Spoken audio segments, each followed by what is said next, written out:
Good evening and welcome to the regular meeting of the Commission on the Status of Women. May we please have a roll call?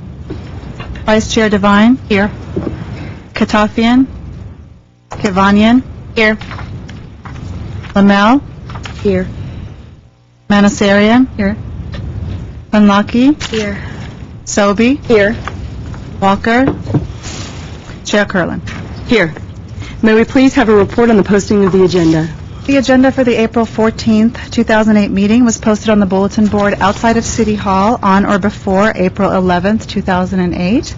Moving to item 4, introductions and presentations. Item A, please. I'd like to introduce Ms. Berenice Renaud from the Red Cat Film Festival. She's the co-curator of this exciting film festival and here to talk a little bit about Manya Akbari's 10+4. To the Commission on Women, to the Glendale City Hall. I also want to thank a friend of mine, Laura Friedman, who is the one who put me in touch with you. I was actually very moved by the plight and the courage of a number of my women friends who had gone through breast cancer, have survived, and continue their lives. And this is really, I believe, a disease that is affecting our generation very much. I have quite a number of women friends, and it is, I remember when I was a child, cancer was something you didn't talk about. If it happened, you kept it hush-hush behind closed doors. And so I am a film critic, I'm a film curator. We, in the Roy and Edna Disney CalArts Theatre, which is housed in the Frank Gehry building, in the back, free entrance on 2nd Street and Hope. We show a regular film series of experimental work and international author films. And through my travels and through my work, I've had the great privilege of knowing the work of an exceptional woman, an Iranian actress, artist, painter, video artist, and director called Manya Akbari. Iranian cinema has been praised in the last 15 or 20 years for a great number of exceptional films, especially those directed by Abbas Kiarostami. And when Abbas Kiarostami, after years of working in 35mm, decided to jump into digital, he had the idea of placing a video camera in the back seat of a taxi, fictionally driven by a woman called Manya, who is interacting with her son, her young son, and then also with customers who are women. And this was an exceptional document on the place of women in Iran. Later, Manya Akbari directed a first digital feature called 20 Fingers, which is about the state of relationship between men and women in Iran. And it is actually a quite surprising, acerbic, and often funny document. And then I received an email from her office saying, Manya has breast cancer, please pray for her. And I didn't hear anything about her for a while. And then the next thing I knew, Abbas Kiarostami had encouraged her to direct a sequel to 10, and it's 10+4, in which she shows herself in a combination of fictional and documentary situation as a woman surviving breast cancer. And this film is not exactly hardcore, but it's very sincere. Sometimes it is violent. You see people, not being able to deal with mania because she's too strong in her disease. You see a man stopping her in the street because she doesn't wear the headscarf. She's completely bald, so the headscarf in Iran was invented to hide women's hair. So if you don't have any hair, you don't have to wear it. And this man is completely upset and he says, are you a man or woman? And she says, I think I'm a woman. And he's completely unsettled. He doesn't know how to react to that. So there is a combination of course, situations that are specific to Iran, but I think the condition of women all over the world is of interest to us, but also situations that we have experienced.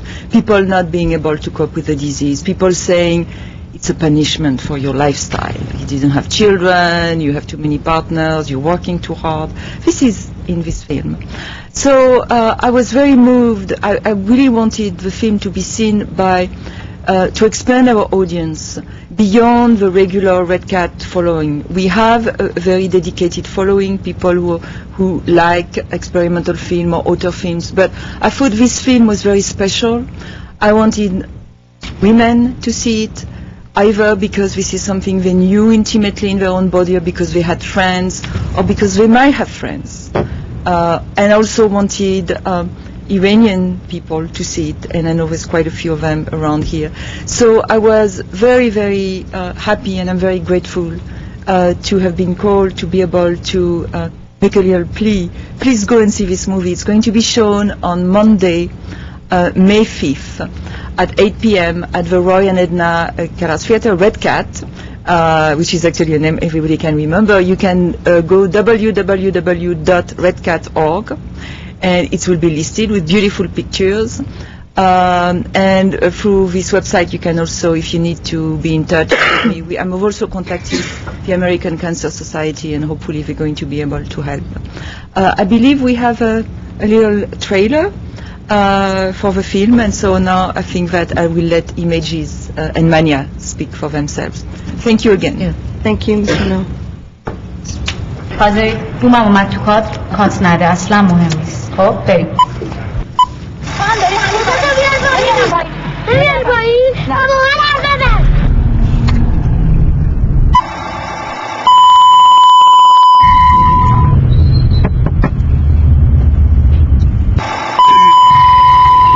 چه وضعیه؟ چه خوبی رفیقی؟ مریضم آقا. اتفاقا تو ده خیلی خوشگل شدی وقتی که موهات کچل بوده. الان که بخوای بیای بازی کنی دیگه موهات بلند شده. اونی که کچل منم. حالا موهات دارم میاد. آدمای احمق قصه می‌ذاریم دوسته. اینا درمانی کار از خودش سرطانه. آنیس همه چیز شوخی گرفتی. زندگی رو شوخی گرفتی، مرگم شوخی گرفتی.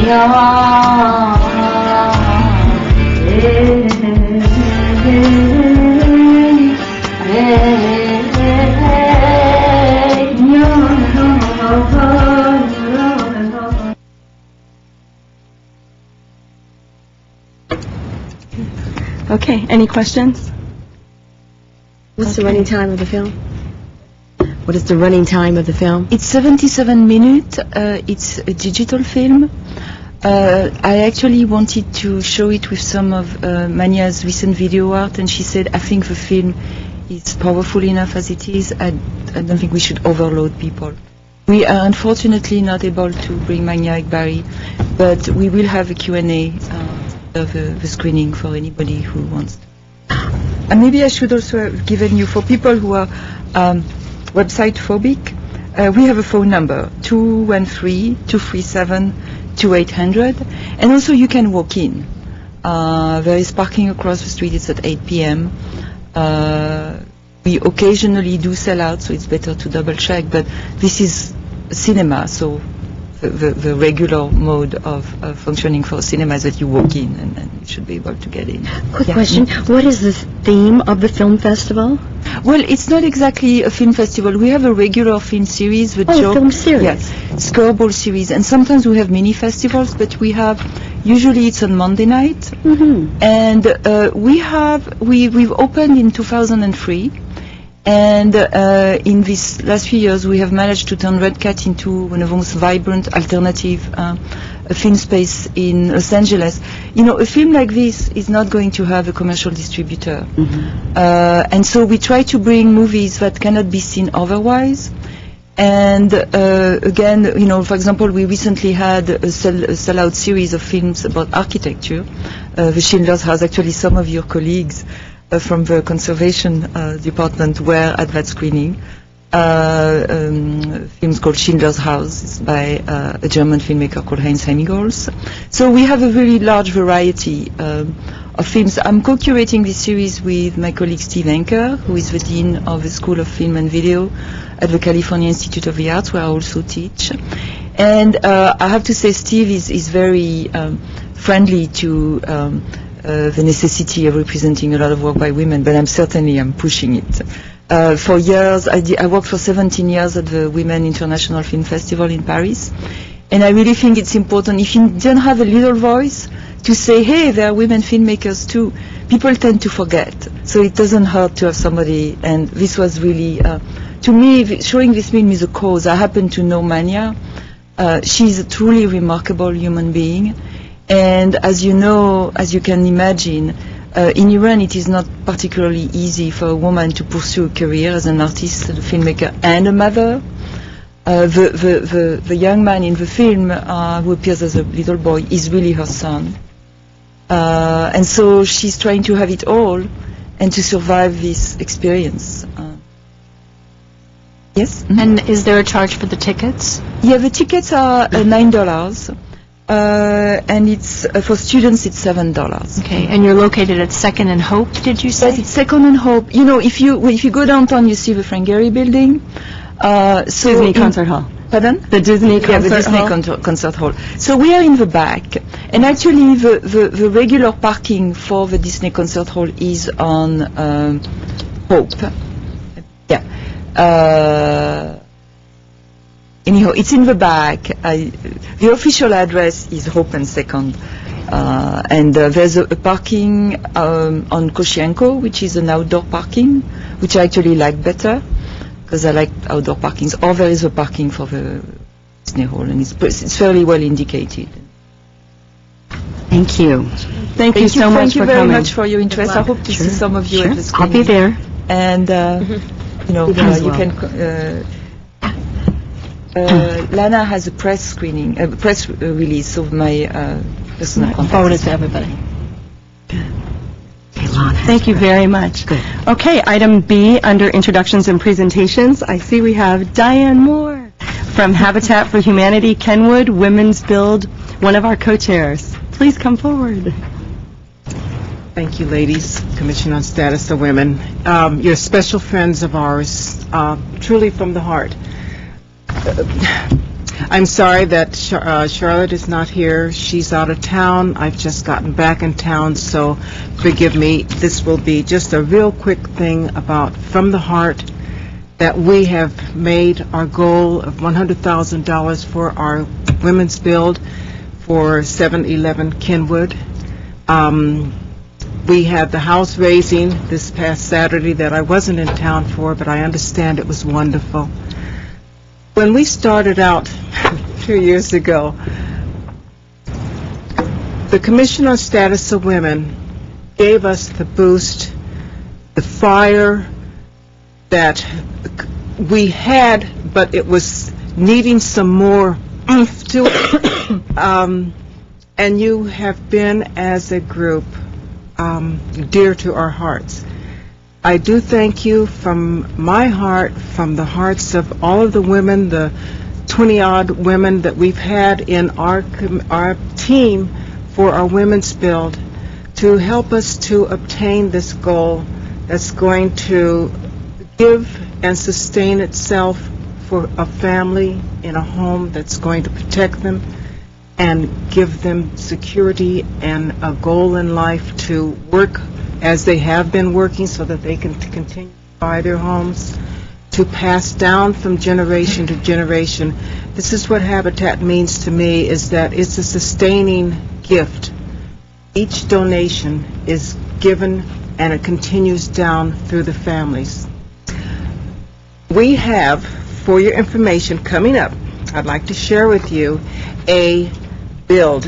San Gabriel Valley Habitat is sponsoring a Women Build through International Habitat for Humanity. That's going to be held at the Kenwood site from May the 12th through the 17th.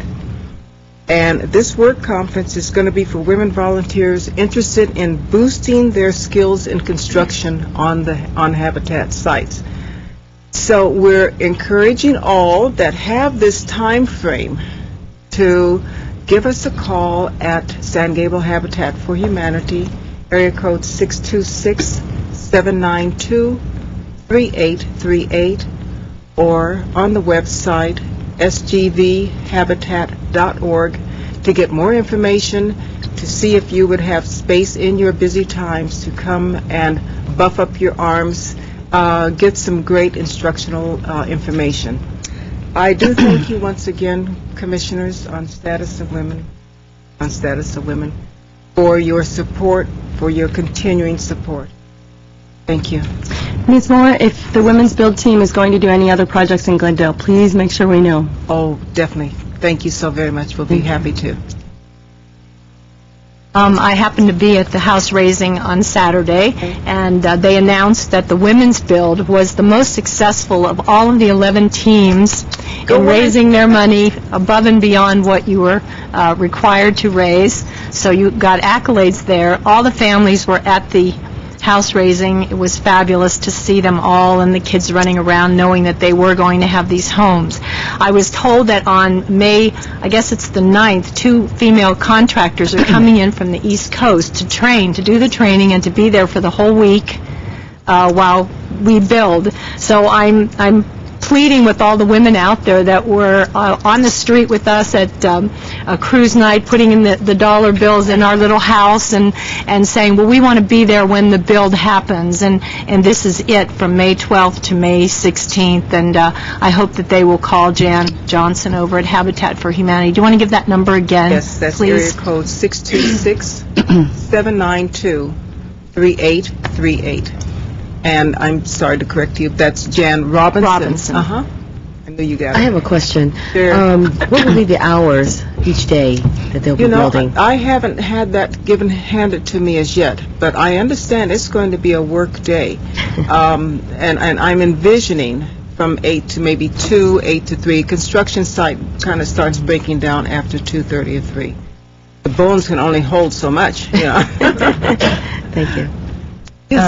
Is there a minimum qualification to join this? This is it. This is serious business, as I understand. I'm good at drywalling. I'm good at hammering, even though the nails are getting longer the older I get.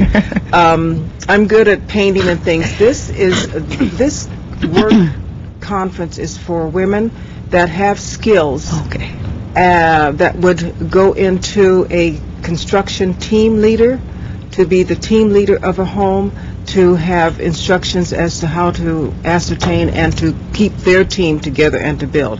So it is my understanding that it's for the very hardy, the women that are working in construction jobs, and there's a lot of us that are doing that.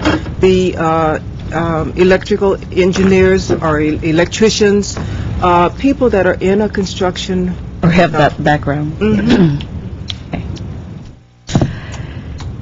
Thank you so very much. Is there an age limit or you would have to be 17 to be on site and working. Thank you so much. Thank you. Thank you again so much for your support. Item 5 on the agenda. Agenda item 5 is oral comment. Discussion is limited to items not a part of this agenda. Time is limited to an amount to be set by the chair. The commission may question or respond to the speaker, but there will be no debate or discussion. Staff may refer the matter to the proper department for investigation and report. Okay, our first card is from Bianca Montesino and Kelly Velasquez. And we do 5 minutes. Hello, my name is Bianca Montesino, and I'm here on behalf of Friends Across Borders and the Hope Organization. First off, I would like to give a special thanks to all those on the Women's Commission for continuing to support us in our efforts to help children around the world.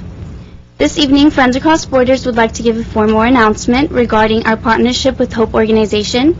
After being informed about the Think Blue concert cancellation, FAB Cabinet discussed the possibility of expanding our organization capacities in order to continue our efforts without further barriers. While considering the pros and the cons of our discussion, we were blessed enough to have Grace Walker and Mary Lamel offer their suggestions and help. Through this process, we were given the opportunity to partner with their organization, which is already highly established. Both of our missions involve improving the education of children in developing countries, as well as raising awareness throughout the community. After being inspired by UNICEF's involvement during the G8 Summit in St. Petersburg, Russia, Elaine Penlocki, Kelly Velasquez, and myself co-founded the club Friends Across Borders, and it is now in its 2nd year. Friends Across Borders hopes to continue to grow with time, and a part of this growth is expanding from our former home and planting new seeds within the community as a whole. Friends Across Borders will remain a club at Glendale High School. However, the events will be held off campus underneath the guidance of Hope Organization. We serve as an example of youth helping exemplary youth and hope that the status of Women's Commission will continue to support us in our efforts to help those in need. Co-founder Kelly Velasquez will now discuss our future events. Thank you. On Thursday, April 17, 2008, Friends Across Borders and Hope for Children, Inc. will be holding a press conference at the Hilton Hotel in Glendale, California from 10 a.m. to 12 p.m. At the press conference, the Friends Across Borders Cabinet will be discussing our expansion from Glendale High School and our partnership with Hope. Friends Across Borders' mission is not only to raise awareness regarding children deprived from an adequate education, but also to raise funds for children around the world, which is later donated to UNICEF. Partnering with Hope helps us raise money without the restrictions a high school must impose due to legal issues. Therefore, under the guidance of Hope, which was founded by Commissioner Grace Walker and assisted by Commissioner Marie Lamel, who serves on the Hope Board, we are excited to make the formal announcement. For more information, please email Grace at gwalker515@aol.com. Fab and Hope would also like to present our May 30th event called Rising Stars of Glendale. It is a benefit and auction event. As you can see on the screen, it will be held at the Hilton from 11:30 a.m. to 3 p.m. Our group will be recognizing exemplary students and community members as well as giving out scholarships. More information to follow at the press conference. Thank you for your time and hope to see you guys there.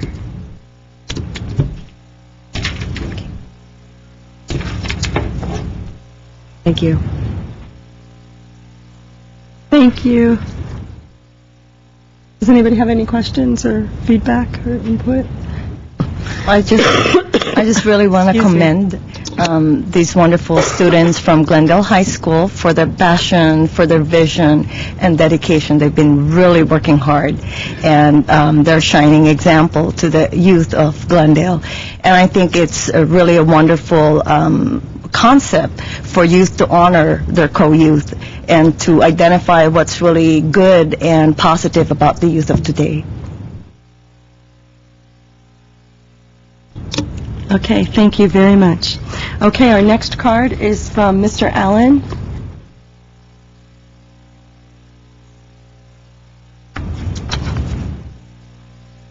Thank you, Madam Chair, Commissioners, staff, and of course the public. I'm Barry Allen with Van Guardians.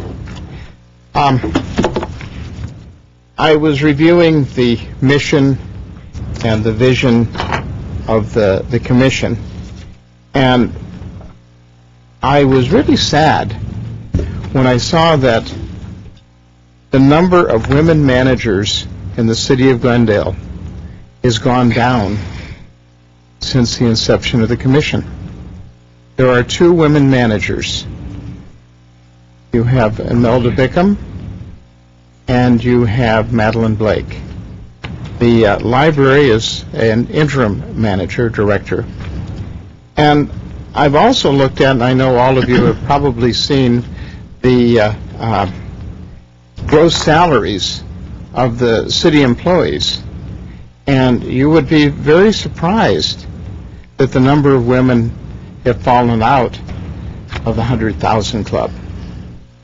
And we're looking at equality, equity, pay parity, and something's been lost. I don't know if it's the direction. I don't know if it's the management of the city. I don't know where it is, but last year you awarded 5 council members' wives. Now, have they become resources for you? Are you using them on your committees? And what were the things that they did to encourage getting the award? If it was a political thing, well, then you haven't taken advantage of it. And I think it's time that you take a look at some of the numbers.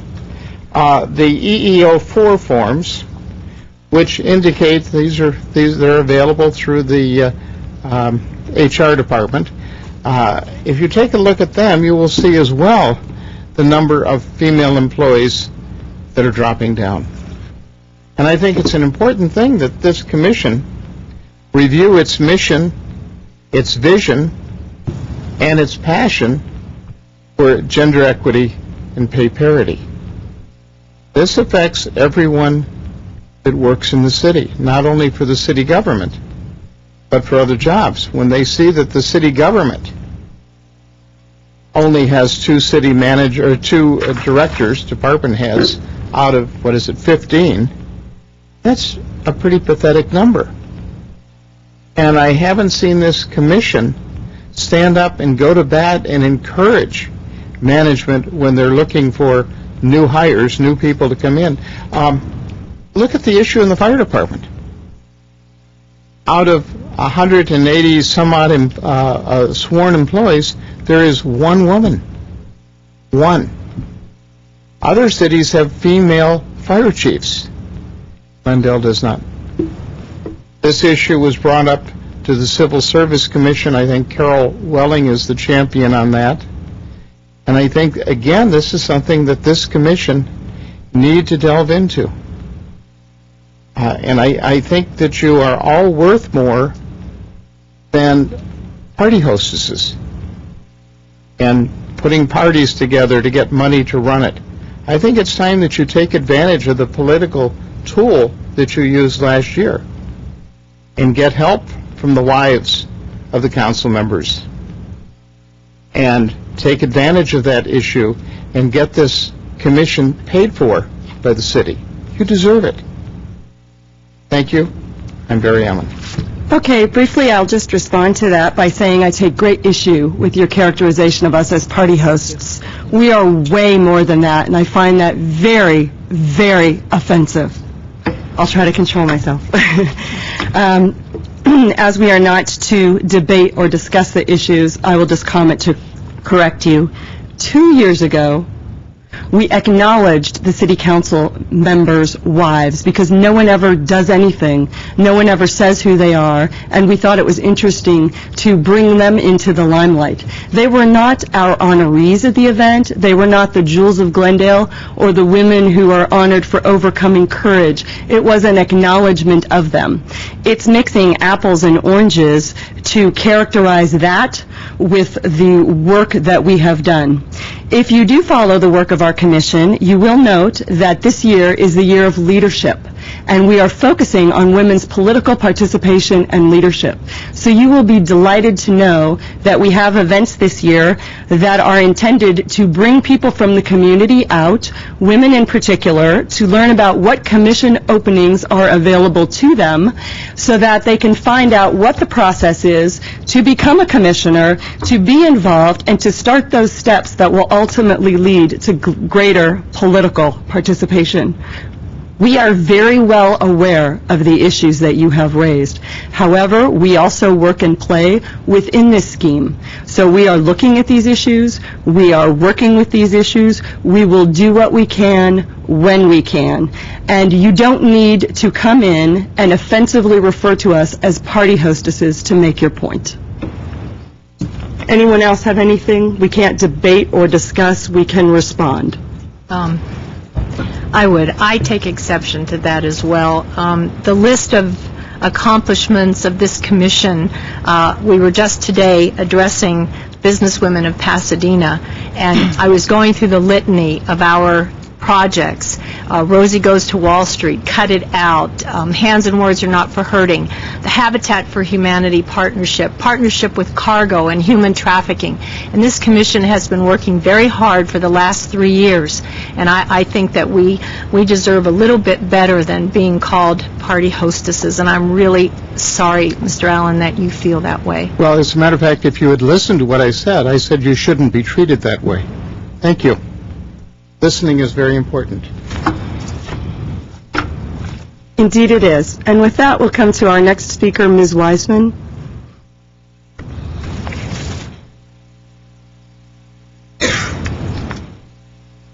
Hello. Timing is everything. Welcome. Yes, Chairwoman Curlin and commissioners and staff members, my name is Sharon Weissman, and I live in far north Glendale, and I'm here to speak to you about curbing violence in our schools. This commission has been involved in many activities supporting community anti-violence efforts, and I thank you for all the hard work you've done for this cause. Sadly, despite the best efforts of many people, our society continues to be violent on many levels and confrontational, sometimes when not necessary. I'm on the steering committee of Glendale Education Social Justice Advocates, and early this year we received reports of students fighting on and near campuses. Our group formulated questions for School District Superintendent Dr. Michael Escalante about nonviolent conflict resolution training and appreciation of diversity education. The latter is because of the reported ethnic overtones to some of the student fights and homophobic taunting reported by Glendale Unified School District students. Dr. Escalante immediately responded with an impressive list of programs, but we noticed that they were given only to some students, some faculty members and staff, and only some schools and only some years. Much depends on the availability of grants to fund the program, and I'm sure you're all aware of the situation why it's not more widespread. We invited Lieutenant Gary Montecuello of the Glendale Police's Community Services Bureau to one of our monthly meetings because he supervises the school resource officers. During that conversation, we learned that there are a total of 7 SROs, 2 stationed at Glendale High School, 2 at Hoover High School, 1 at Toll Middle School, 1 at Roosevelt Middle School, and the last shared between Wilson Middle School and Daly High School. They follow a community policing philosophy where they consider disorderly conditions lead to disorderly conduct, which leads to crime. The school resource officers deal with crime and focus on being role models. They are sworn, armed police officers. There are 2 problems with this.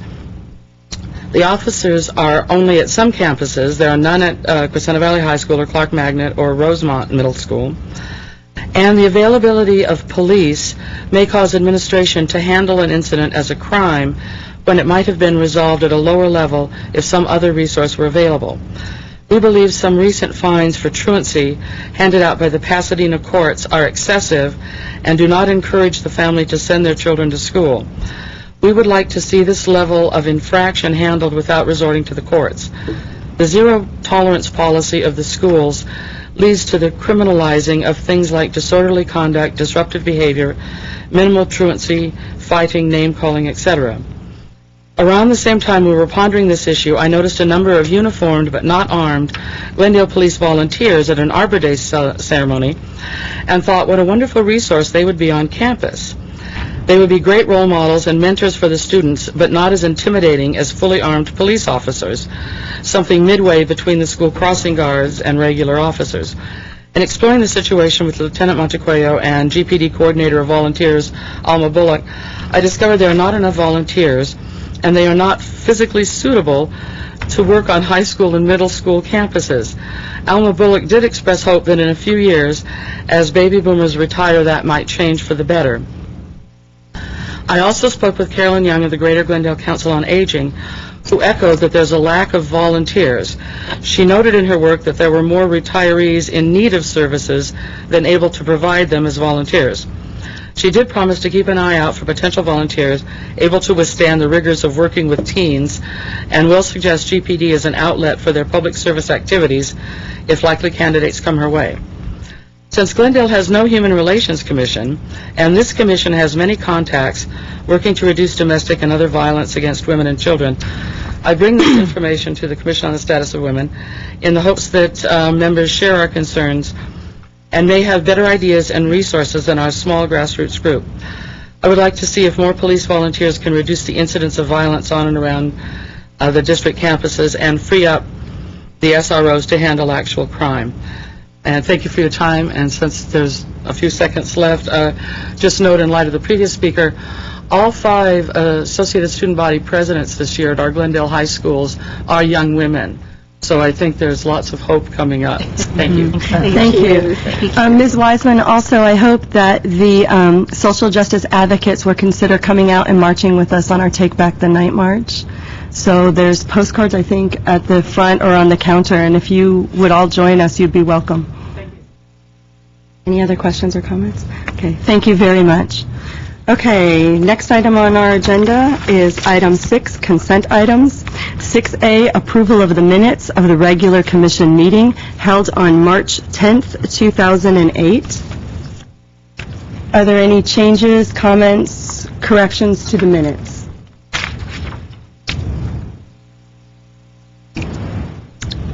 Okay, is there a motion to approve the minutes as submitted? I so move. Is there a second? Second. Any further discussion? Is there unanimous consent to approve the minutes? Yes. Yes.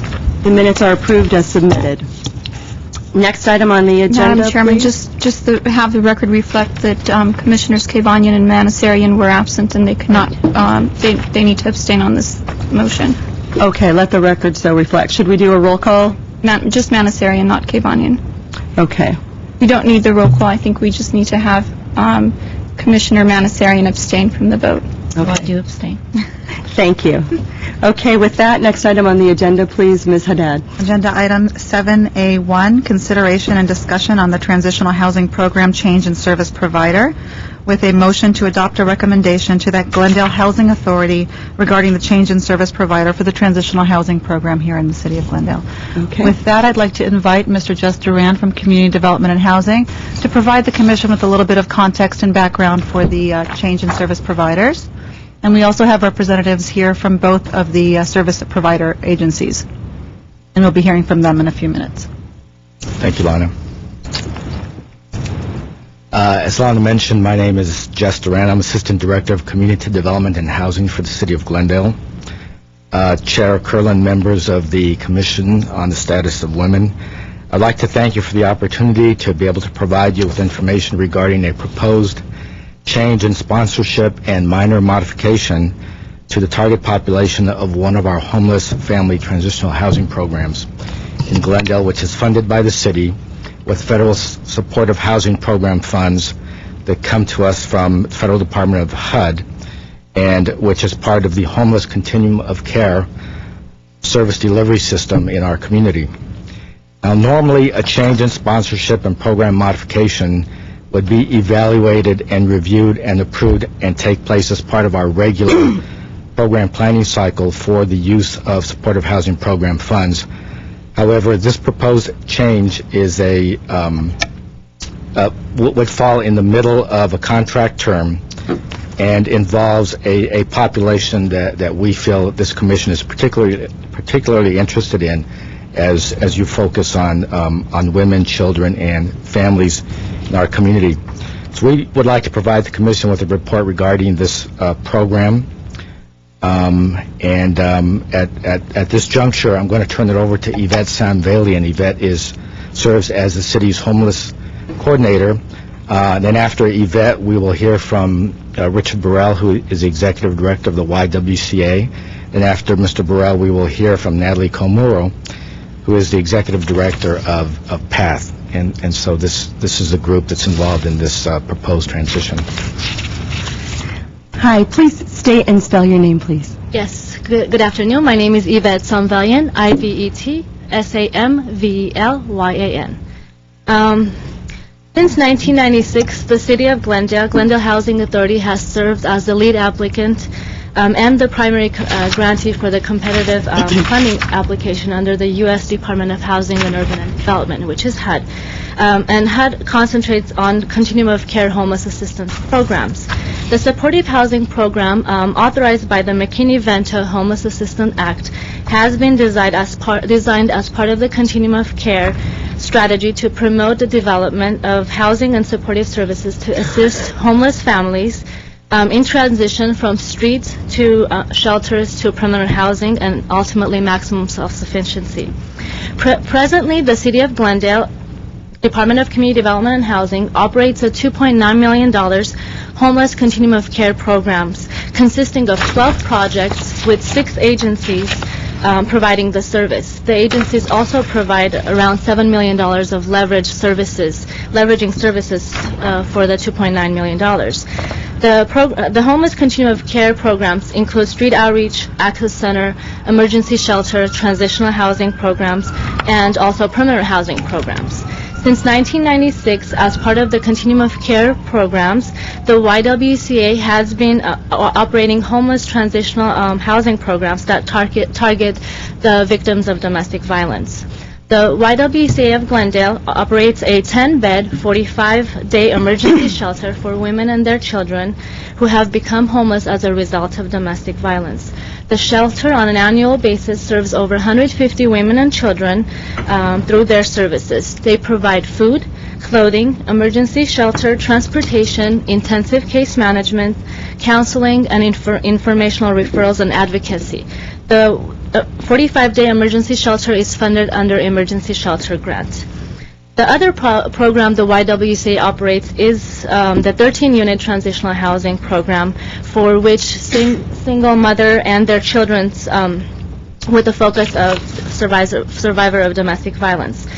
Vertigo Housing Corporation, a local nonprofit entity who owns the building that YWCA leases annually from them and pays $1 for leasing. The project, the YWCA Transitional Housing Project serves women and children and provides families up to 24 months of transitional housing services, provides case management and intensive services.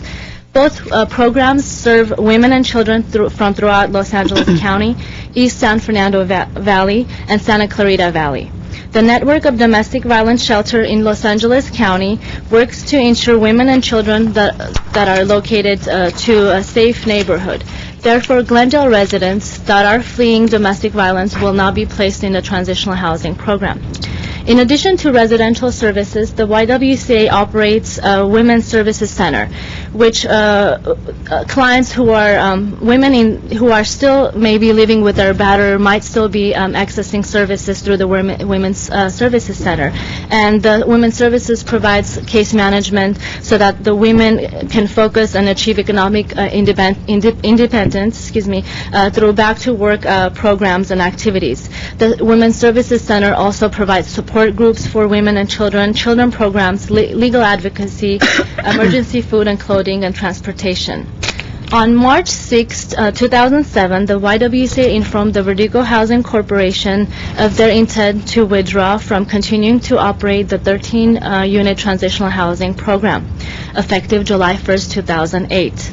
In addition to the lease agreement that the YWCA has with the Vertigo Housing Corporation, they also have a subrecipient agreement with the Department of Community Development and Housing for their supportive SHP program, which they receive $217,292 from SHP funds, which are administered by HUD program. Therefore, effective March 6th, the city has notified our HUD representative in terms of the proposed modification and potential of transitioning the project to Pathachief Glendale as the new service provider for the family transitional housing. Given the preliminary information, HUD will accept the request as soon as the city is ready to submit the needs assessment information. Also, on March 27th, the Vertigo Housing Corporation submitted a letter to the Executive Director of Glendale Housing Authority to request approval of Pathachief Glendale as the new service provider for the new family transitional housing program. In terms of the homeless needs assessment, based on a 2007 homeless point-in-time count we conducted, any point in time we have 14% of women and children that are homeless as a result of domestic violence. In comparing that to the 2006 count, we have 38% women and children that are homeless as a result of domestic violence. And however, comparing the total number of families, general homeless population, it decreased in terms of domestic violence and increased in terms of general population. So from the 2006 count, we had 33% of women and children that are homeless, and then in 2007, it increased to 46%. Now, the proposed project, Pathachief Glendale proposes to serve 13 women and children through the Family Transitional Housing Program. The project target population we would like to change to 25% of women serving survivors of domestic violence and 75% serving the general homeless population, women and children. With that, the families can stay up to 24 months in the transitional housing program. Path Achieve services shall continue to provide specialized case management, employment services, mental health, substance abuse, housing placement, and follow clients' progress and ultimately placing them into permanent supportive housing programs. Some of the outcomes we would like to bring to your attention. Path Achieve Glendale would like to propose that 9 families will be placed into permanent housing within 1 year of entering the program. Also, 5 families they'll increase their income level within 1 year of entering the program. In terms of the total supportive housing program funds, $217,000 is allocated to the project. However, HUD does not reimburse 100% of the program. They require the agencies to provide cash match, and Path Achieve Glendale is committing to provide $57,000 of cash match resources for this project.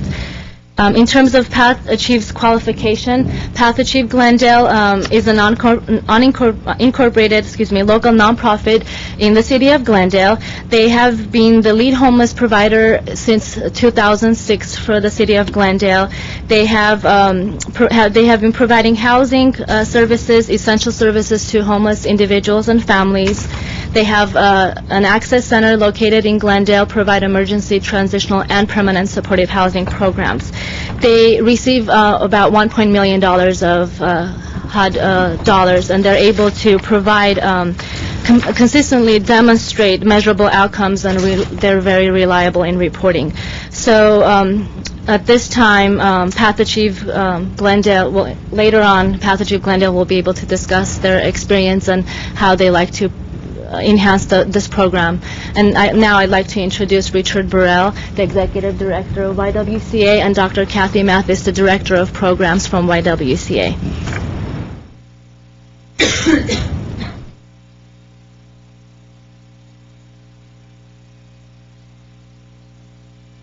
And also Dr. Carol Ann Burton, who is the President of the Board for the YWCA. Of course. Welcome. Good evening, Commissioners.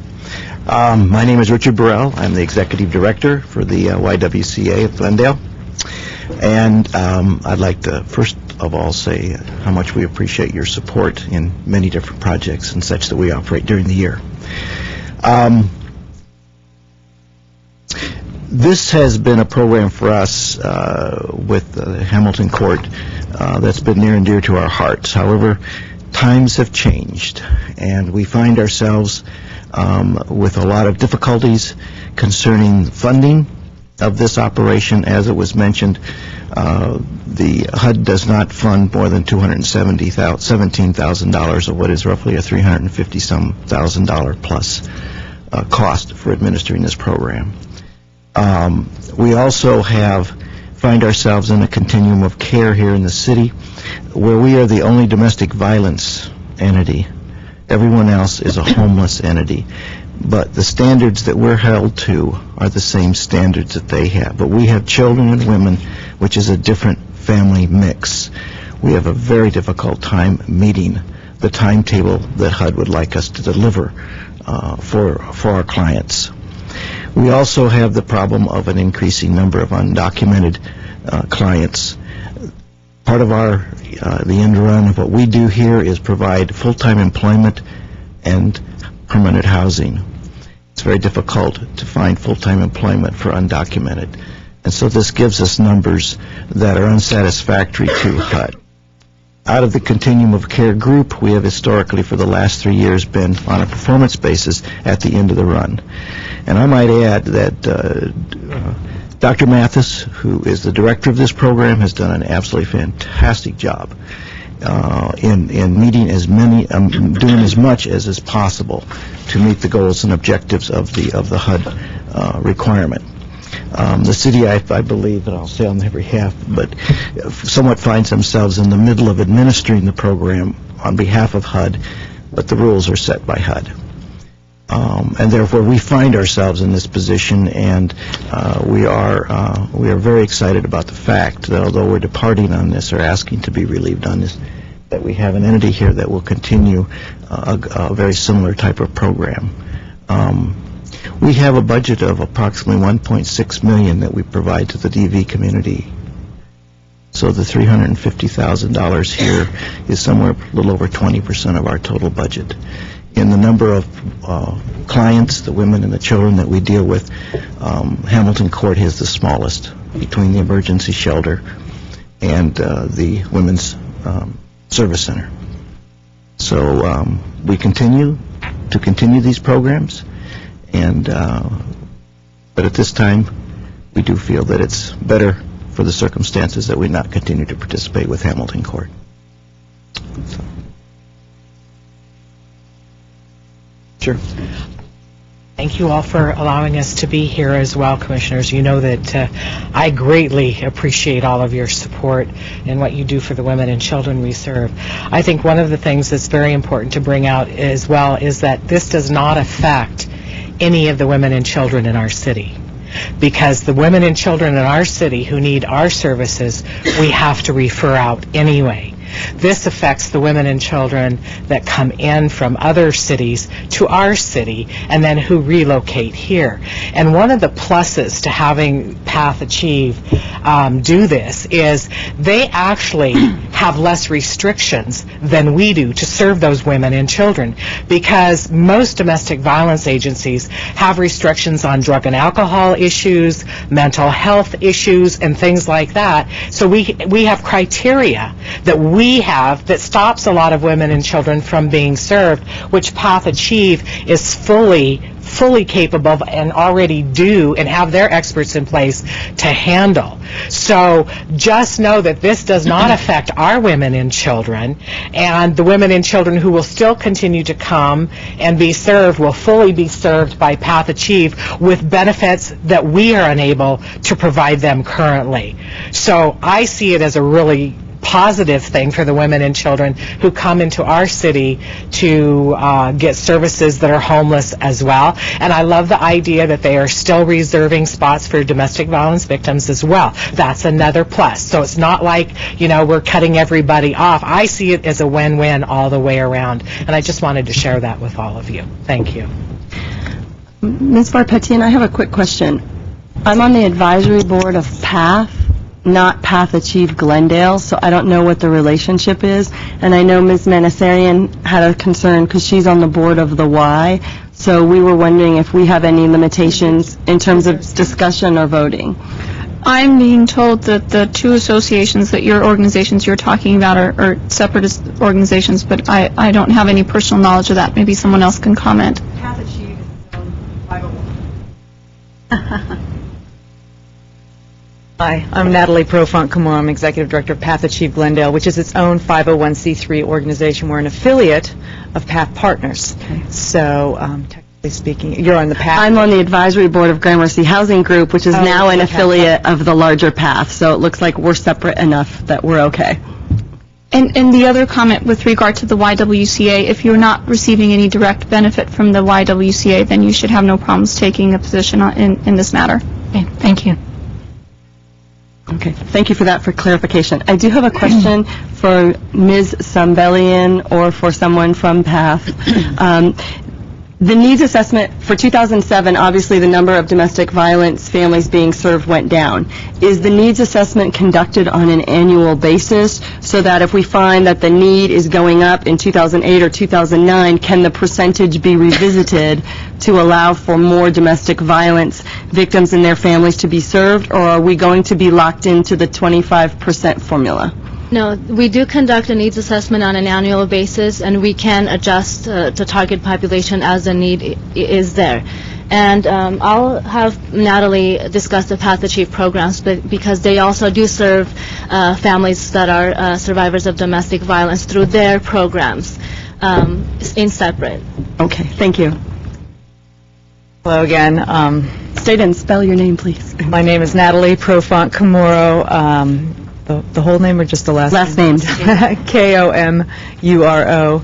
I am the Executive Director of Path Achieve Glendale, and I want to thank you for this opportunity to speak to you tonight, and thank the representatives of the YWCA. It truly does feel like a win-win situation for us as well. I want to just say a little bit more in detail about our services at Path Achieve and get into the benefits I think that would accrue if we were able to take this project over. The Path Achieve Glendale operates an access center, which is the lead entry point for homeless people into the service delivery system in Glendale. We served over 1,400 people last year, and over a third of them were children. We do not directly market ourselves as a domestic violence provider, yet 61 people we served last year did indicate they had a history of domestic violence. I'll speak a little bit more about that in a moment. At our Access Center, we have a multidisciplinary team of case managers providing services in employment, mental health, substance abuse recovery services, and veterans case management as well. And we have a housing specialist who is dedicated to assisting our clients locate affordable housing in the community. We also have once a week a psychiatrist who comes on site to provide services, and we're slated to reopen our clinic using All for Health, which we're very, very excited about. We also operate an emergency housing program on site. Our facility is located on Fernando Court, which is in South Glendale near San Fernando Road in Los Feliz. Our 40-bed emergency housing program is pretty unique in Los Angeles County because we house individuals and families in the setting. It's a very open setting, and it's time limited. So clients who come there can stay at most 60 days with a potential for an extension if we need another 30 days beyond that. We have volunteer guest chefs every night. A different community group comes, prepares dinner, and serves it to our residents. It's a lovely program. School on Wheels comes and provides tutoring as well, and we have groups that come in and do holiday parties and so forth.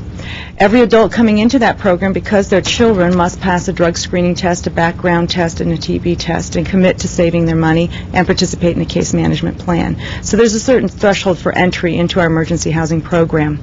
We also operate scattered site transitional housing. We have 10 units of apartments that we lease out in the community with landlords who where we subsidize the rent. And so families in that program have up to 2 years to earn a higher income, get a better job, stabilize their income, and it's a fabulous program. And some of our residents do so well, they become the tenants in the unit, which means we have to go out and find another unit, but it works out very well for the families. The reason that we're very excited about this prospect of having 13 units in one place is that families that come into our emergency housing program sometimes need more than 90 days. And they also don't need 2 years. And when we have an opportunity where they have a place where they can shut the door, where they have some autonomy, where it's a little more normal, there's a kitchen, it's not as stigmatizing for the children. I think it's a very healthy, much healthier way to be able to deliver the services to the families there. One of the things I do want to also say about the emergency housing program that we operate, it's one of the few in the county that take teenagers. And we take men, and we take single fathers, and we take two-parent families. We don't have any threshold or criteria relating to the composition of the family coming into the emergency housing program. Now, in the new program, it would be strictly for women and children. The units are small. There's only a couple of two-bedroom units, and the others are one-bedroom. So we do have some limitations there. But I think that it's an incredible opportunity because we can leverage the services we already have at our Access Center, and we will be able to offer what I think is a much more better and private setting, particularly for moms with teenagers who clearly don't want to be single to a shelter.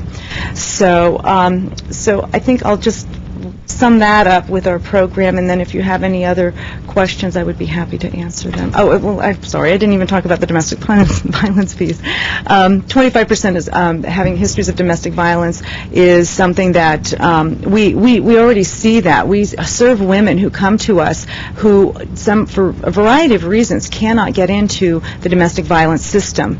Some of those reasons have to do with they were able to make other arrangements, so they didn't leave and go to a safe house. So their conduit into the system is a little different. Or they've been using drugs recently. They may be sober at the time they see us, but they have admitted to a history of use. And for many providers, they have time limits. They want to see 3 or 6 months of sobriety before they let someone into the program. We don't have that limitation so long as the mother can pass the drug test.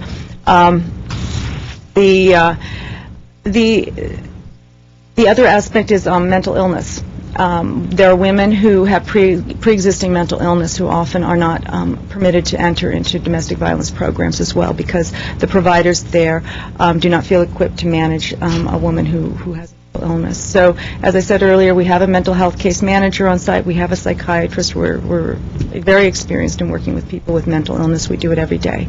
I also want to say that our director of programs, Laviva Prim, was to come today, and she was ill and regrets it deeply, but she was getting very sick today, and I thought she'd better stay home. So, again, thank you very much for this opportunity to speak before you. Just a quick question. Would you be somewhat the equivalent of Elizabeth House in Pasadena? I have to say I'm not. I live in Pasadena, and I'm not very familiar with the I just come to know that program a little bit. Is that operated by Union Station? Oh, no. It's its own. But there were some parallels that I thought maybe you could make us a little more clear about. Okay, well, if there's anything specific about the programs that we have. I have a question. How can groups get involved with the guest chef program?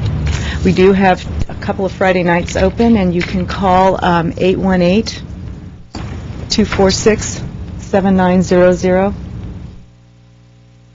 Okay, thank you. Our main number. How many families are you cooking for? Well, it's individuals and families. Most nights it's anywhere from 35 to 40 people, and then the chefs also cook enough for themselves, and they share the meal. I had a question. Okay, go ahead. Yeah, Ms. Kamara. The percentage, again, I want to reiterate, was really based on the needs. The 25 to 75% was based on the needs for domestic violence shelter, and it's going to be reassessed again every year? Right, okay. Absolutely. All right. We have to report on this data through SHP has requirements on the different data that we have to collect on our families. That's why I was able to tell you that we served 61 people last year with a history of domestic violence. We have to collect that data and track it. And my staff is already working with the YWCA through this period to screen and assess clients to go to their program. Thank you. What is the procedure to the eligibility of the procedure to get into this program? We conduct a very thorough interview process. It takes up to 3 hours. First, they meet with our needs assessment case manager, who will do an initial screening and assessment, and then depending on the prevalent issue or need of the client, so if it's a mental health issue or maybe it's more employment, they will be directed to that case manager for further assessment, and then we determine what would be the best course of action for a residential plan. So if there's suitable for our programs, and we have openings, we would bring them there, or we have referral relationships throughout the county. And another question, in case, let's say, the family, the mother and 2 children, they come for the first time and they become eligible, and it has been arranged that they get a housing, and it happens that the next year they come back for the same reason.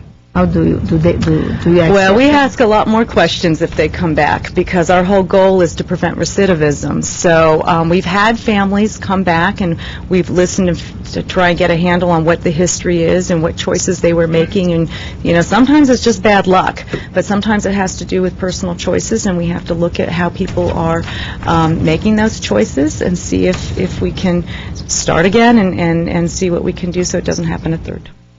Is there a time limit? I mean, let's say every year or every 12 years, every 12 months or every 24 months they will be eligible? Well, generally, yeah, we wouldn't probably take someone back within a 12-month period of time. It really is, it's very individualized, so it would depend on the circumstances. I don't like to be completely rigid about it, but there may be things that have to be considered that might be better served by a different agency. Any other questions? Okay, our report has a recommendation for us, and the recommendation is that we adopt a recommendation to the Glendale Housing Authority regarding a change in service provider for the transitional housing program. So, we should have a motion to that effect. I have a question, because according to the wording, we're adopting a recommendation. Is there a recommendation out there, or are we making a recommendation of our own? It really is, go ahead. Chair Carlin, it really is up to the commission. Staff would be happy to, Mr. Duran, would be happy to provide you with our recommendation, and the commission is also free to decide if they want to adopt that recommendation or move ahead with something different. But I think it's the wording she's questioning. Right. Is there a set recommendation that we are to adopt, or are we making our own recommendation? Correct. There isn't wording in the report for you to adopt, no. Okay. That would be you're making up a recommendation, but the recommendation from staff in terms of an action that you want to recommend would be, As Chair Curlin, members of the Commission on Status of Women, we do have to go to our housing authority in 2 or 3 weeks in order to request approval of the service provider. And when I say we, it's really on behalf of the Verdugo Housing Corporation. The Verdugo Housing Corporation owns the building. In 1995, they received $1.1 million in assistance from the city to acquire and rehabilitate the building to facilitate this project. And under that agreement, there's a stipulation where at any time that the YWCA in particular was not able to continue with the program, and it was the Verdugo Housing Corporation's responsibility to find a substitute or a new service provider. So that's what we're doing now. They have met with PATH, they've met with the YWCA, the city. We've had discussions with HUD, and everyone seems to be on board with this transition. So we would like to make it as smooth and seamless as possible. PATH and the Y are working very closely together. In fact, they've already begun the cross-fertilization, if you will. We're getting a real good response from HUD. And so the last piece is a housing authority's review and approval for the new project sponsor. Let's just cut to the chase then and make a recommendation to the housing authority that the service provider for the transitional housing program be changed to PATH Achieve Glendale. Well, I'm sorry, but I just have, conceptually, this is great. I mean, it's 13 beds, 13 beds.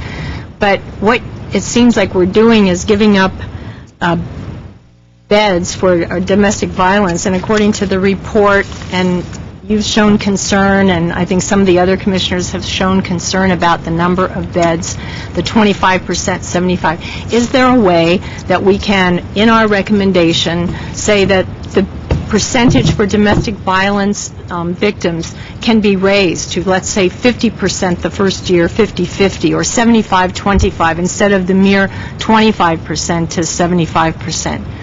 I think that's my only concern with this. Operationally, I can't make any recommendation myself because I don't have the ability to analyze this program because I don't have the time and I don't have the information. But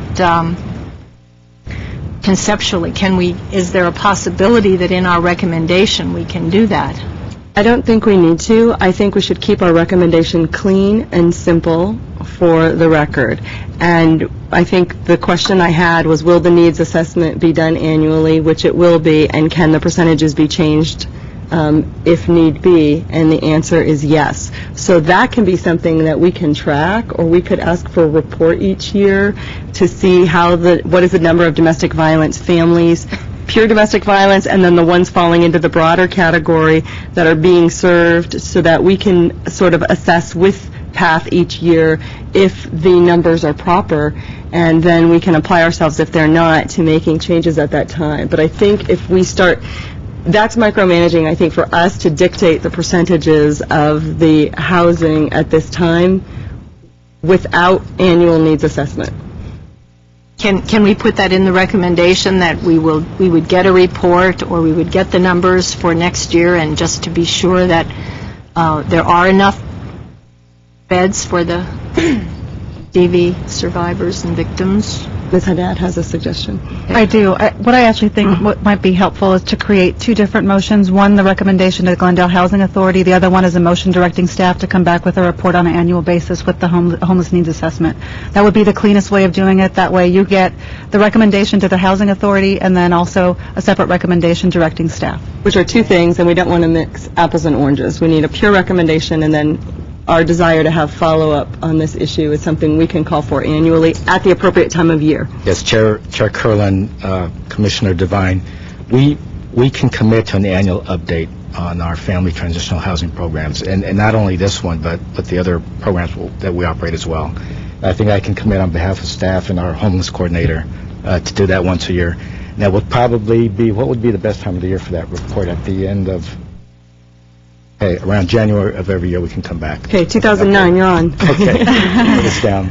But wait, we have to make that recommendation. Okay, so first we need a recommendation for the change in service provider of the transitional housing program to Path Achieve Glendale. Is there a motion? We so move. You so move? Mm-hmm. Okay, is there a second? Second. Is there any further discussion? May we have a roll call, please? Before we take roll call, what about the operational recommendation? Are we making an operational recommendation as well? We're not. Okay. So no, this is our clean recommendation to the Housing Authority. Okay. Okay. Any further discussion on this issue? Okay, may we have a roll call, please? Vice Chair Devine? Yes. Commissioner Katafian? Yes. Commissioner Lamel? Yes. Commissioner Manasarian? Yes. Commissioner Sobey? Yes. Commissioner Walker? Yes. Chair Kerlin? Yes. Motion passes. Okay, is there a second recommendation directing staff to annually schedule a report? I so move. Is there a second? Second. Is there unanimous consent? Okay, that motion passes. Okay, anything further on this issue before we move to the next item on the agenda? Okay, thank you all very much for your time and in coming. Okay, next item on our agenda is item 7A2, consideration and discussion of sponsorship for the 2008 YWCA Legacy Luncheon, and a motion approving sponsorship of the 2008 YWCA Legacy Luncheon. If you can go ahead and please turn to the report that was distributed prior to the meeting. You'll see in that report set forth the various sponsorship tiers. I asked that this item be placed on the agenda because it occurred to me that we've sponsored some other organizations locally in our community, women's organizations, at their events, but we hadn't annually sort of gotten it together to support our own service provider who we've worked with and supported in other ways. But really, this is a really tangible way that we could give a little something to support them in their fundraising efforts. Yes? Is this sponsorship part of the interdepartmental communication stating that the family transitional housing program proposed modification, which we did the vote, and then it says sponsorship of one of the existing projects? No. We have a whole separate report. We're on a totally different issue now. Okay, and this is their annual fundraising. No. Linkage. No. WCA. No, nothing. Okay. This is their annual legacy lunch. Some of us have attended over the years as individuals or whatever. This is our opportunity as a commissioner to sponsor them, much like we sponsor the Seroptimus and Bras for a Cause. And money for these type of events is always good because it's not earmarked for a particular project, so it can be used by the organization as they need to use it. And that's just like we do at our Jewels. We need some operating money to come in that's not tied to any particular project. Yes? Well, I feel that after the last agenda item and knowing the need at the YWCA, I think I would like to recommend that we sponsor them for $1,500. So I think they do wonderful work, and I want to keep those DV victims in housing and beds and all that. So I would like to recommend $1,500. Is that a motion? I would make a motion that we sponsor the YWCA for $1,500. The bronze level. Bronze level. Is there a second? Second. Is there unanimous consent? Oh, I should ask if there's any further discussion. Does anyone want to discuss the issue further? I think that's a great number. Okay. Is there unanimous consent then to be a bronze sponsor of the 2008 YWCA Legacy Luncheon? Okay. That motion passes. And then this should be something that's also brought to us annually at the appropriate time so that we can move on it within our commission. Okay, the next item on our agenda is item 7A3, the CSW Master Calendar of Events, and we have a motion to provide direction regarding the master calendar. So, turning to your calendar, we have two issues. First is the actual calendar itself, and then we do have our invitation to participate in an event. So let's first turn to the calendar. Does anyone have any changes or additions to the calendar? Dr. Curlin? Yes. Received a communication from Nestle. They might not have their executives available for the event that we were doing with them on the 7th. They're looking to reschedule that possibly in October. So I will touch base once I hear more from their point person there. Okay, any other changes or comments?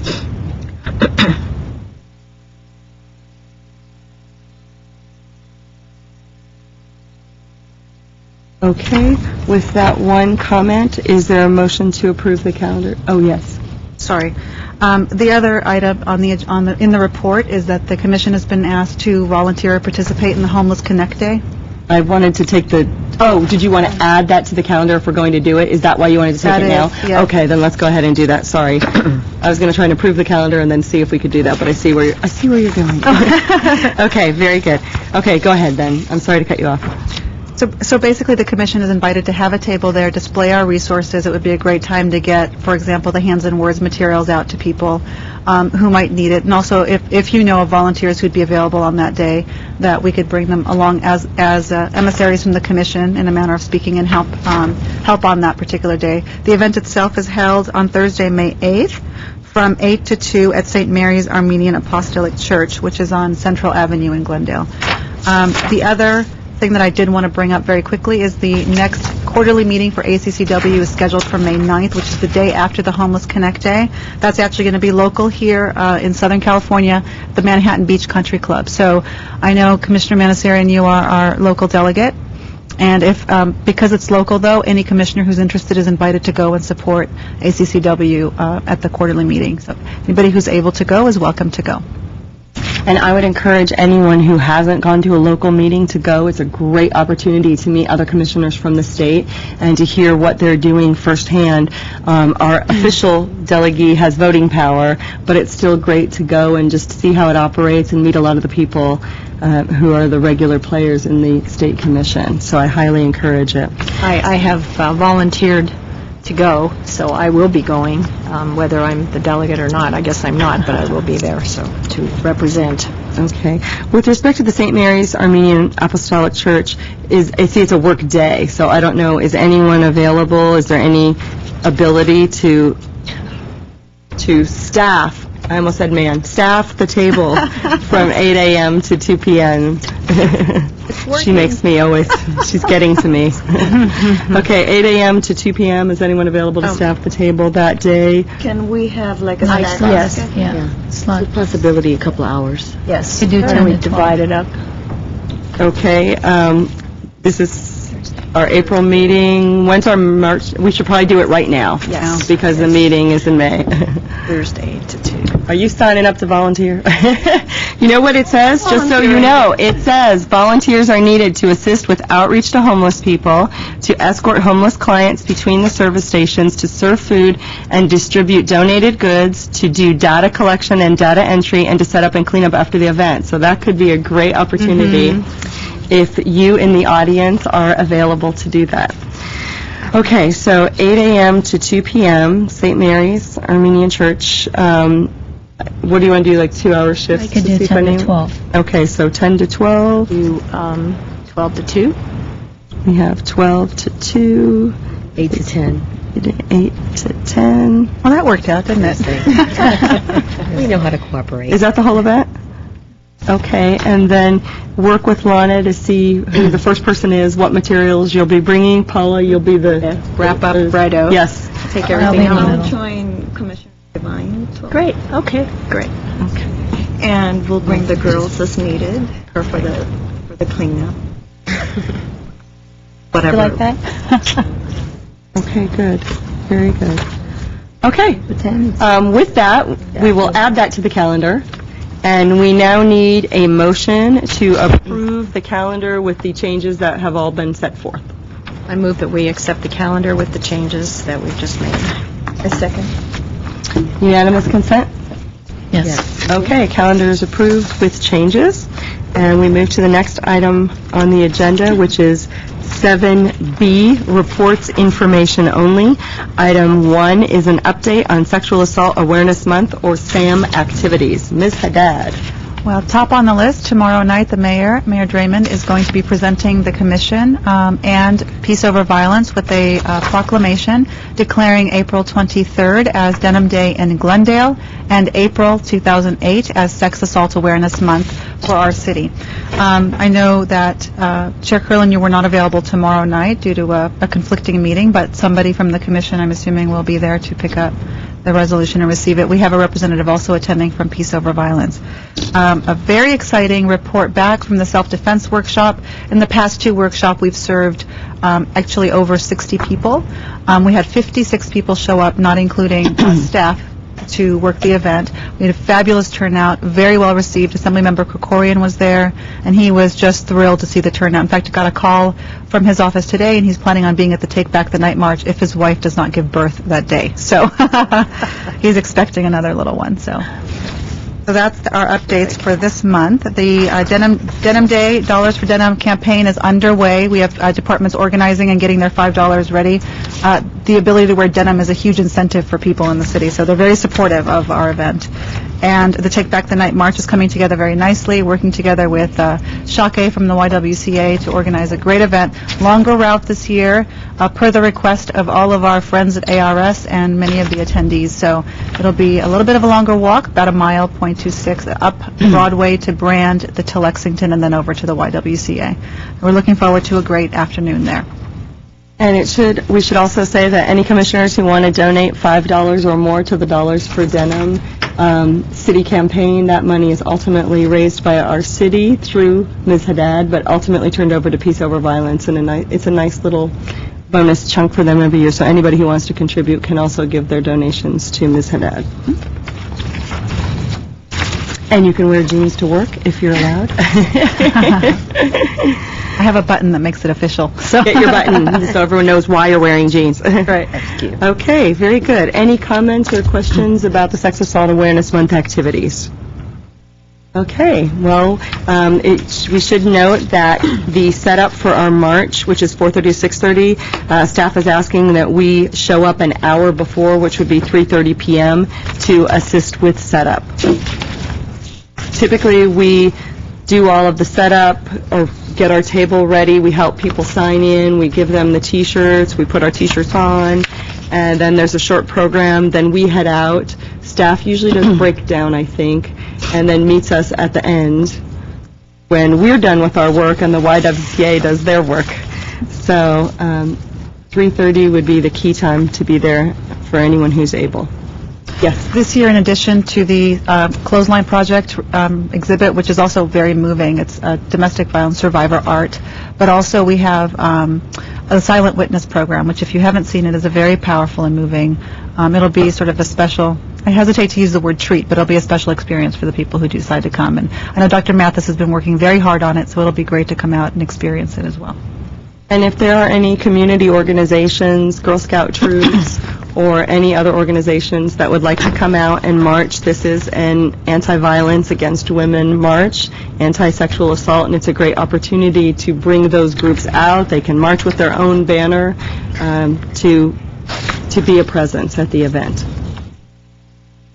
The date of the march is Friday, April 25th, 2008, from 4:30 to 6:30 p.m.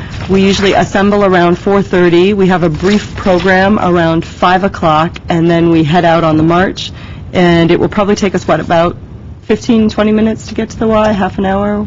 No more than half an hour. Okay, and then we'll have the reception. We'll enjoy the project of the Survivor Art and also the Silent Witness program this year.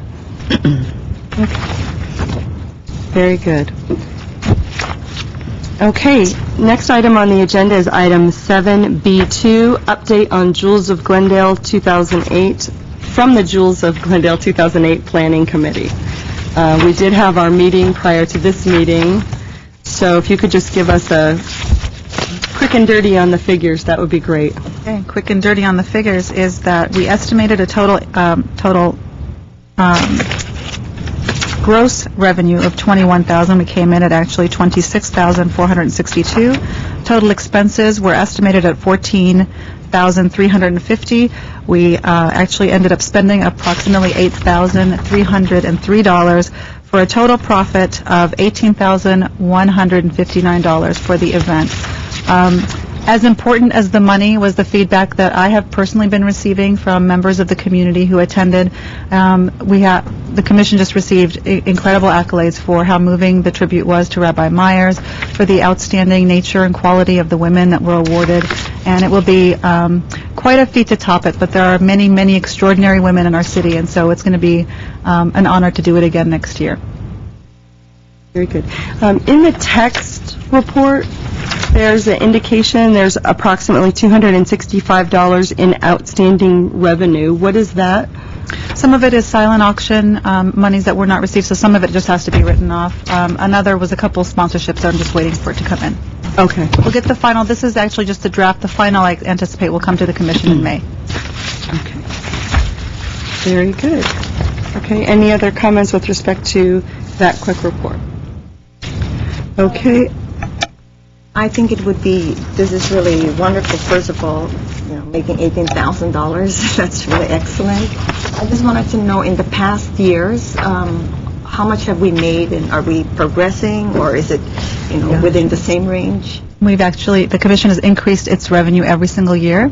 The first year was $10,000, second, 13, third, 15, and now 18. So a steady increase.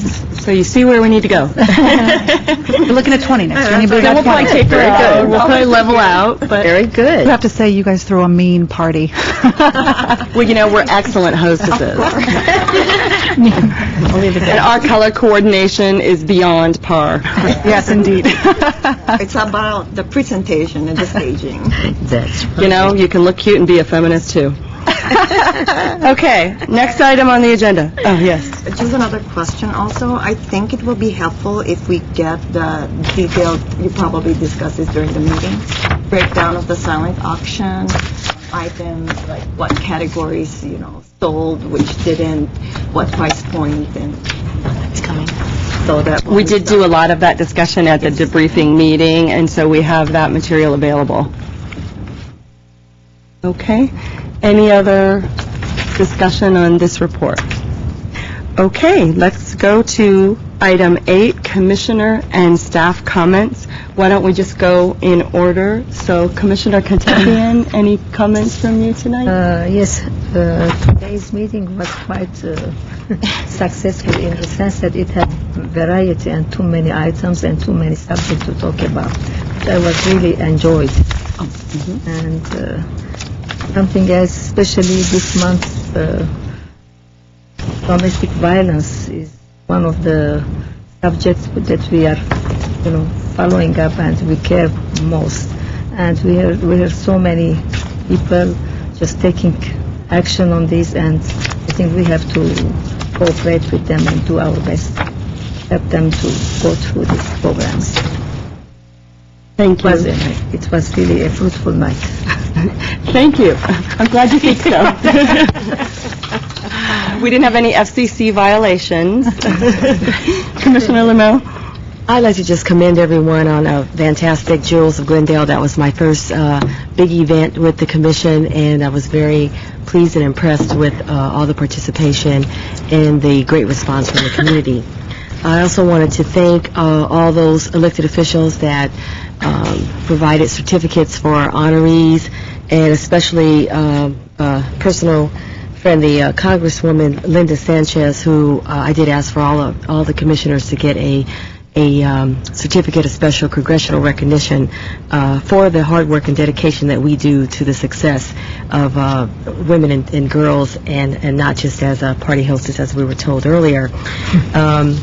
Finally, I want to commend the Friends Across Borders for their continued effort to do some good locally and around the world. I think that young ladies, and I guess there's a few men too in your group, that are really pushing to make a difference in the lives of others. Are there male?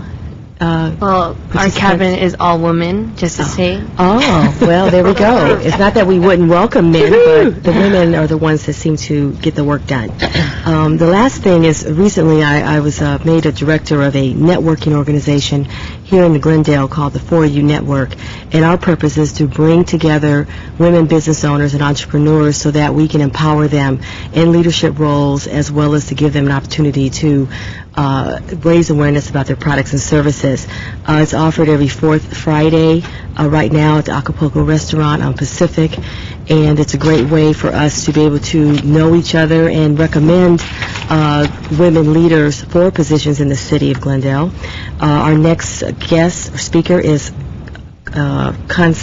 Constantino Deli. He's the author of the book My Way, and he's going to talk about reconnecting with your creative optimum self or inner wisdom to live your greatest life. So this is a wonderful opportunity for you to network, meet some new people, and create a better world for everyone. So I hope that people will come out, and they can call 213-276-7827 to RSVP, and that's Friday, April 25th at 11:30 a.m. Great, thank you. Vice Chair Devine? A couple of comments. I'm sorry that our oral communication guest didn't stay this long enough to hear me say this, but according to the United States Census Bureau, stats released in August 2007 stated that in 2006, women's earnings were 76.9% of men's. At that rate, the wage gap won't be equal until 2057. April 26th is Equal Pay for Women Day, so a cute idea that we saw today was to, those of you women out there, buy a payday candy bar and give it to the men that are in your office and let them know that it is Equal Pay for Women Day, April 26th. I also want to say to all the women out there that attended the Jewels, thank you so much for coming, and those of you that said, oh, we know what the commission is doing and we recognize you, I really urge you to please, I want to see you again, and I'd like to see you at the walk on April 25th to Take Back the Night. I would like to see you Thursday night at the self-defense class. It's at 6 o'clock. It is fantastic. As Ms. Haddad said, we had 60 women there last week, and in 1 hour, it is so empowering what you can learn. And so come on down. It's free, and as I say, it's 1 hour out of your day, and you will just feel so good about yourself. So I hope to see all of you at one of our events. Thank you. Thank you. Commissioner Manasarian? Well, Chair Curlin and all the commissioners, I'm so happy to be back, and I'm so glad to be here today. As some of you in the audience might not know, but I was in the hospital for over 16 days, and I went through some procedures and some surgeries, and I really wanted to really start my speech by thanking God and thanking my family, my husband especially, for being on my side day and night. I fell in love with them all over again, if you're listening to me in the audience. And my sister Peggy, and my sons Chris and Danny, and my family members. I really adore you all. And I also wanted to especially thank all the commissioners for supporting me, Commissioner Devine, Commissioner Lamel and Lana, and for coming and visiting me at the hospital, and really making me, and all the other commissioners, for your thoughts and for the flowers, for your prayers. I really appreciate that.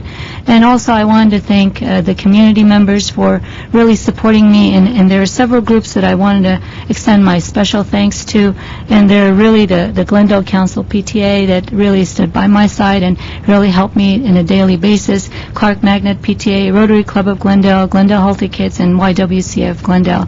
And I want to thank all the members and my friends and family. It really made a difference in my health, and it really made me feel much better and get better and be here. So I thank all of you, and I individually, I'll give you a hug after the program. We're glad you're back. We're glad you're back. We're glad you're back. I really appreciate that. And I wanted to second Commissioner Katefian. I enjoyed the program today, the presentations, and I wish YWCA luck and the Project Path Achieve luck and what they're doing in the future with the homeless shelters. And we do want to support a great organization like YWCA, and they're going to have their luncheon on May 2nd, which is the Legacy Luncheon. That's what we all can do in the audience to support their luncheon and be there at Castaways. And their tickets are $90, and this is how we all can really rise up and help a great organization like YWCA. And I thank them for being here tonight. So that's about it. Thank you. Thank you. Commissioner Sobey? Sure, I just wanted to add that I'm really so proud of all our activist work, also how kind we are to each other. And now that our Jewels Luncheon is considered one of the premier events in Glendale, echoing Ms. Haddad's comments, we can also plan a heck of a party. In fact, we can do just about anything. That's right. Right. Commissioner Walker? Yes, first of all, I want to congratulate the Philam Kiwanis for a successful planathon day last April 5, 2008. The club transformed the barren asphalt play area of Pacific Avenue Education Center to a beautifully landscaped grassy area. You can just really see the transformation from the morning being, barren, and then at the end it was beautifully landscaped, grassy, carpeted area.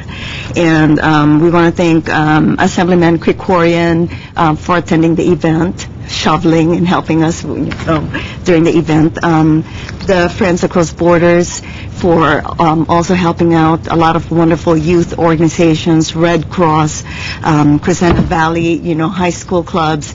And we hope to connect with those youth organizations so that we can invite them to our events as well. And they're more than willing to participate. The next one is the ABWA, Association of Business Women in America, will hold its annual Fashion and Glamour Show May 3, 2008 at the Castaway, so everybody's invited. Okay. And the Asian Entrepreneur of the Year Awards honoring best companies for Asian Americans will be on May 23, 2008 at the Biltmore Hotel. And we're really proud to also announce that Friends Across Borders and Hope will be the host benefit committees, the organizing committee for this event. And also the Rising Stars Awards of Glendale will have its press conference on Thursday, and we're inviting as well, other organizations. I think what is going to be unique about the Hope organization is that it's not just comprised of one group like Kiwanis, Rotary, or whatever, but we aim to be inclusive and include a lot of the different organizations in Glendale so that we know what's happening, we don't reinvent the wheel, we share resources, and we're really looking forward to, involving the community in this event. Thank you. Commissioner Walker, is Hope a new organization? No, we've started it, here in Glendale, grassroots level organization, and Hope stands for helping others prosper through education. Okay, and what we're doing is adopting different third world continents and working with non-governmental and governmental organizations in adopting schools and sending needed resources there. And the focus is really really education. Okay, and we have different committees. We have the Youth Empowerment Committee. We have the Business Empowerment, helping transform the businesses here in Glendale. And I think it's another important committee is the Political Empowerment. And we really hope to empower especially the teenagers, the youth, to really be, aware of their political power and to really be involved, so that we will have a lot more of our leaders and potentially directors for City of Glendale earning, the $100,000, mark and higher. That's our goal. Thank you. And before I forget, I think it's also befitting to acknowledge our own commissioners. I believe that I think Ms. Devine, Commissioner Devine already mentioned before that our very own chair, Curlin, is going to be honored as the Seroptimist. Is it Woman of the Year or? I was actually going to mention that next. She will be honored as Making a Difference for Women. Honoree, and that happens on Thursday at Seroptimist Accolades Luncheon. It is a very prestigious honor, and she's certainly well deserving of it. So any of you out there that wants to support Seroptimist International and the Commission and Chair Curlin, you're more than welcome to call Seroptimist and get Where is tickets. the event? The event is at the Hilton at 11:45 a.m. Okay, on and Thursday. I think we're going to have a little, overlap. We'll be there for the press conference, and then definitely try to be there to support. Well, let's save some transportation. Of course, and we're, probably going to be moving the media that we invited to attend that event, to possibly cover that Seroptimist event. And also, I would like to congratulate Commissioner Lamel for being selected as the 2008 Women of Excellence Award for Community Service presented by the National Association of Female Executives. It has a national awards program that celebrates the achievements and accomplishments of members in their career, businesses, and communities. And as you know, Commissioner Lamel is a new commissioner, but she's, gotten on board and helped us with, especially with the Jewels of Glendale and all these events that we're doing, and we're really privileged to have her as a commissioner and also as a new resident of Glendale. She's also the owner of Platinum Star Public Relations, and as she just shared now, the 4U Network chair or the director for the 4U Network. And she doesn't know this, but here are some certificates from Assemblyman Portantino and Congressman Schiff and also Senator Scott, congratulating her for the wonderful work that she's done. Thank you very much. Yes. So we take care of one another. Thank you so much for that. Appreciate it. Okay, staff, any comments? Okay. Student commissioners, any comments? I would like to thank Commissioner Lamel and Walker. It was a burden for us to not have the Think Blue concert, and it was heartwarming to just go to a commissioner and ask for help and to really fight back with success towards a burden to another event. And we think that, and I want to thank everyone on the commission. They've helped us, and really Friends Across Borders and our organization to really progress in our mission. And I want to say we're more than happy to have Manasarian back. Thank you. I'm glad to be. And I want to congratulate Chair Curlin and Lamel for all their efforts, and we truly see that in the community. Thank you. And I'd like to thank you for both showing up and working that silent auction. Oh, yes. Thank you. We appreciate your help, which was very, very much needed. Okay, with that, I think I've said enough for tonight. So we are adjourned.